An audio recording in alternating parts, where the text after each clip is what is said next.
दोस्तों, आपको जो बात बताने के लिए जा रहे हैं वो बात इतनी रहस्यमयी है कि आप चौंक से रह जाएंगे। ये साल है 1983। समुद्र के बीच में कुछ डाइवर्स ने अरेबियन सी में छलांग लगा दी और वो समुद्र की गहराइयों में कुछ ढूंढने के लिए जा रहे थे। अब क्या ढूंढने के लिए जा रहे थे वो आपको आगे बता रहे हैं। ये गहरे समुद्र में सतह से कई मील नीचे उन डाइवर्स को कुछ ऐसी चीज मिलती है जो पूरी दुनिया के लिए चौंकाने वाला एक काम कर जाती है।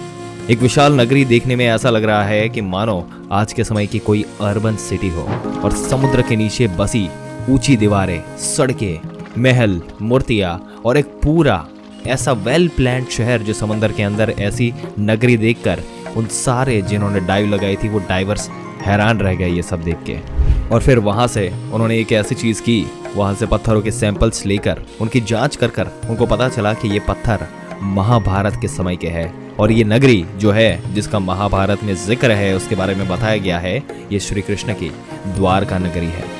विष्णु जी के 4 धामों में से एक द्वारका गुजरात के जामनगर डिस्ट्रिक्ट में अरब सी के किनारे बसा एक छोटा सा शहर, जहां हजारों कृष्ण भक्त दूर दूर से प्रभु की सिर्फ एक झलक देखने के लिए आते हैं। भागवत पुराण के 10वें सर्ग के अनुसार कंस का वध करके श्री कृष्ण पूरे यादव वंश के साथ मथुरा में रहने लगे। दोस्तों, आगे बताते हैं एक बहुत ही इंटरेस्टिंग कथा। कंस की मौत से क्रोधित होकर उसके ससुर जरासंध ने मथुरा पर हमला बोल दिया। एक के बाद एक, आपको बता दें दोस्तों, एक के बाद एक 17 बार हमला किया। इन लगातार हमलों से परेशान होकर श्री कृष्ण ने मथुरा छोड़कर कहीं और जाने का प्लान ही बना लिया।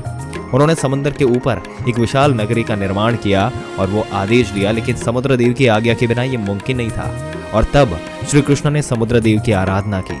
समुद्र देव ने प्रसन्न होकर समंदर के बीच श्री कृष्ण को 12 योजन जो है वो धरती के प्रदान किए और इसी धरती पर भगवान विश्वकर्मा ने द्वारका का निर्माण किया। द्वारका एक ऐसा वेल प्लान्ड सिटी था जो आज के जमाने की अर्बन प्लानिंग को भी मात दे सकता था, उसको भी हरा दे सकता था। यहाँ पे सड़कें, बड़े बड़े दरवाजे, बगीचे, तालाब, सोने के महल और सब कुछ एक के बाद एक बेहतरीन स्ट्रक्चर जो है वो उसके साथ बनाया गया था। और इस नगर के बीचों बीच था श्री कृष्ण का महल, जो यहाँ की सबसे खूबसूरत इमारत थी। ये नगरी जब बनकर तैयार हुई तब की अगर आपको बात बताए, तब जाकर श्री कृष्ण अपनी योग माया से अपने परिवार के साथ पूरे यादव वंश को मथुरा से द्वारका ले आए और इसके बाद उन्होंने मथुरा जाकर जरासंध और काले वंश से युद्ध किया। विजयी होने के बाद श्री कृष्ण द्वारका नगरी को लौट आए और अपने परिवार के साथ खुशहाली से रहने लगे। लेकिन जिस प्रकार इस धरती पर जन्म लेने वाला हर जीव सुख और दुख के बीच बंधा होता है, वैसे ही श्री कृष्ण भी इस चक्र का एक हिस्सा थे। और कुछ समय बाद पांडवों और कौरवों के बीच महाभारत का युद्ध शुरू हुआ, जिसमें श्री कृष्ण ने अर्जुन के सारथी के रूप में अहम भूमिका निभाई। दोस्तों, 18 दिन तक ये भीषण युद्ध चलता रहा, जिसमें आखिरकार पांडवों की जीत हो गई। और महाभारत के स्त्री पर्व के अनुसार जब कौरवों की माता गांधारी ने अपने पुत्रों के मृत शरीर को देखा तो उन्होंने श्री कृष्ण को युद्ध के लिए दोषी ठहराया। उन्होंने क्रोध में आकर श्री कृष्ण को श्राप दे दिया। इस तरह उनके पुत्रों और वंश का आपस में युद्ध करके विनाश हुआ। ठीक उसी प्रकार 36 साल बाद श्री कृष्ण के वंश का भी विनाश होगा। इस तरीके से उन्होंने श्राप दिया और श्री कृष्ण ये जानते थे कि उनके वंश का विनाश आपस में ही लड़कर होगा, इसलिए उन्होंने इस श्राप को हंसकर स्वीकार कर लिया। लेकिन माता गांधारी के श्राप के साथ साथ एक और श्राप था जो यादव वंश के सर्वनाश का कारण बना, और इसके बारे में भी आगे चलकर हम आपको बताने वाले हैं। एक बार द्वारका के निकट बसे एक पवित्र स्थल पिंडारक करके, इसमें कई बड़े बड़े साधु संत प्रधान उन्हें देखकर श्री कृष्ण के पुत्र और उनके कुछ दोस्तों ने इन ऋषि मुनियों के साथ शरारत करने की जो है वो प्लानिंग करी। और सांब, एक गर्भवती स्त्री का वेश धारण कर ये ऋषि मुनियों के सामने पहुंचा और उसने अपने होने वाले बच्चे के बारे में पूछा। ऋषि मुनि अपना ये मजाक उड़ते देख बहुत ही क्रोधित हो गए थे और उन्होंने उन लड़कों को श्राप दे दिया कि यहाँ पर शाम एक लोहे के मूसल को जन्म देगा जो यादव वंश के विनाश का कारण बनेगा। और जब उन लड़कों ने देखा कि शाम के कपड़ों के अंदर सच में एक लोहे का मूसल मिला, श्री कृष्ण के नाना जी राजा उग्रसेन को जब इस बात का पता चला तो उन्होंने उस मूसल के टुकड़े टुकड़े कर दिए और समंदर में फेंक दिया। ये टुकड़े एक मछली ने निकल लिए। ये मछली मछुआरे के जाल में फंसी और जब उसको चीरा गया तो उसके पेट से वही लोहे के टुकड़े एक शिकारी ने वो टुकड़े निकालकर जहरीला तीर बनाने में इस्तेमाल कर लिए। लेकिन टुकड़े खत्म होने के बाद भी ये लोहे का मूसल यदुवंश के विनाश का कारण कैसे बन पाया? 36 साल बीत चुके थे और माता गांधारी के श्राप के साकार होने का समय आ गया था। दोस्तों, अगर यहाँ से आगे की बात बताएं तो यदुवंशी नशे और मदिरा की लत में धूत हो चुके थे और धीरे धीरे उन्होंने एक दूसरे से ही लड़ना शुरू कर दिया। ये लड़ाई उस हद तक पहुंच गई कि यादव वंश में अंदर अंदर ही युद्ध होने लगा। श्री कृष्ण के पुत्रों ने आपस में युद्ध करना शुरू कर दिया।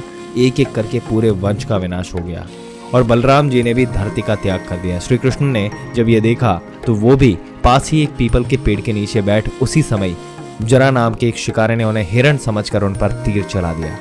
और ये शिकारी वही था जिसने मछली के पेट से निकले तीर के टुकड़ों से तीर बनाया था। वो जहरीले तीर श्री कृष्ण के पैर में जाकर लग गए और इसी प्रकार श्री कृष्ण भी इस लोक को छोड़कर अपने धाम लौट गए।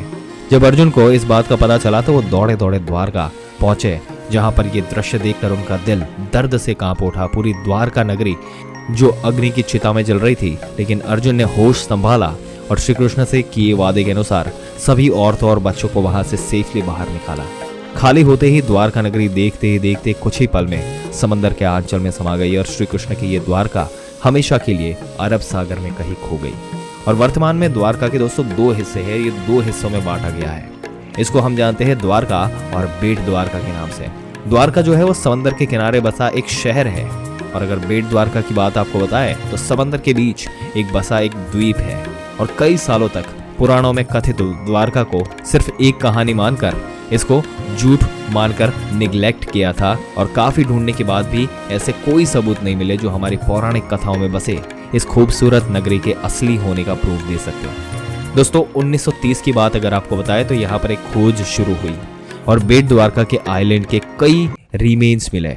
1963 में ये आगे चलकर यहाँ पर पहला आर्कियोलॉजिकल कन्वेंशन किया गया, जिसमें कई सारे पुराने जो है आर्टिफैक्ट्स और मूर्तियां जो है वो यहाँ पर मिली और यहाँ से बरामद की गई। इन फाइंडिंग से एक इंटरेस्टिंग थियरी सामने आई, जिसके मुताबिक श्री कृष्ण द्वारा अपने पूरे राज्य का एडमिनिस्ट्रेशन देखा जाता था और बेट द्वारका में अपने परिवार के साथ वो रहते थे।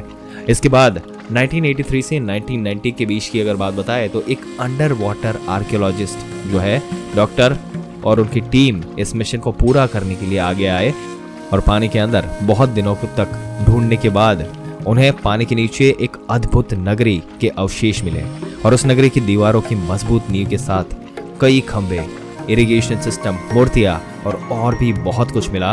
और दोस्तों, इसी तरीके से जो ये मिस्ट्री ऑफ द्वारका नगरी है जो अभी भी यहाँ पर रहस्य बनकर सामने आई हुई है, ये आपके सामने हमने प्रेजेंट की। दोस्तों, आपके क्या विचार है मिस्ट्री ऑफ द्वारका के बारे में? और अगर आप चाहते हैं कि और भी डिटेल में हम इस टॉपिक को ले जाए, इस टॉपिक का दूसरा पार्ट अगर आप देखना चाहते हैं तो हमें कमेंट में पार्ट 2 करके ज़रूर से बताइएगा। अगर ये वीडियो और इसमें दी गई जानकारी अच्छी लगी हो तो अपने दोस्तों और रिश्तेदारों के साथ ज़रूर शेयर कर दें और हमारी चैनल को सब्सक्राइब करके बेल आइकन ज़रूर से दबा दें।